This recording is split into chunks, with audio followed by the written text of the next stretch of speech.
ഇത്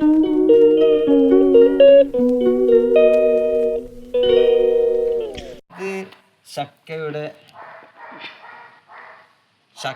ചോള എടുത്തിട്ട് ബാക്കി നമ്മളിവിടെ കാസർഗോഡ് ചമണി ചക്കയുടെ ബാർ എന്നൊക്കെ പറയും.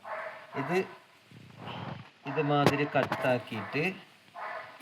കട്ടാക്കിയിട്ട് നമ്മുടെ ഒരു പാത്രമുണ്ട്, ചെമ്പ്, അതിലിട്ട് വേവിച്ചിട്ട് അതിലേക്ക്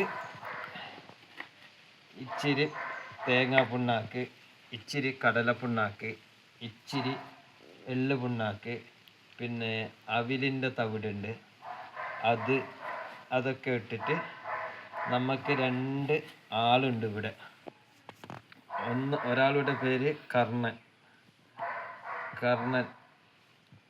മറ്റവൻ്റെ പേര് മണിക്കുട്ടൻ. ഒന്ന് കാളയും ഒന്ന് പോത്തുമാണ്. അപ്പം അവർക്ക് ഉള്ള വൈകുന്നേരത്തേക്കുള്ള ഫുഡാണ് ഇത്. 2 പേർക്കും ഭയങ്കര ഇഷ്ടപ്പെട്ട ഫുഡാണ്.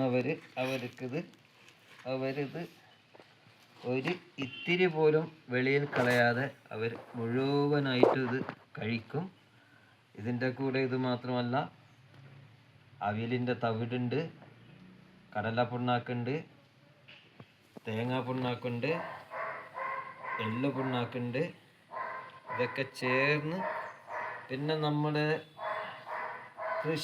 നെൽകൃഷി ചെയ്യുന്ന സമയത്ത് നെല്ലൊക്കെ മൂർന്ന് എടുത്ത് അതിന് ശേഷം കറ്റ തയ്ച്ച് അതിൽ നിന്നും നെല്ല് വേർപെട്ട് എടുക്കും. അതിനുശേഷം നമ്മുടെ ചട്ട എന്ന് പറയുന്ന ഒരു സാധനമുണ്ട്, അതും ഇതിൻ്റെ കൂടെ മിക്സ് ചെയ്തിട്ട് കൊടുക്കും. അതും വേവിച്ചിട്ടാണ് കൊടുക്കുന്നത്. അതെല്ലാം ആകുമ്പോൾക്ക് നമുക്കൊരു ചെറിയൊരു പൈസയിൽ നല്ലൊരു ഫുഡ്, വയറ് നിറയുന്ന ഫുഡ് നമുക്ക് കൊടുക്കാൻ പറ്റും. നമ്മുടെ കർണനെയും മണിക്കുട്ടനെയും ഞാൻ അടുത്ത വീഡിയോയിലൂടെ നിങ്ങൾക്ക് കാട്ടിത്തരുന്നതാണ് ഇത് കൊടുക്കുന്നത്.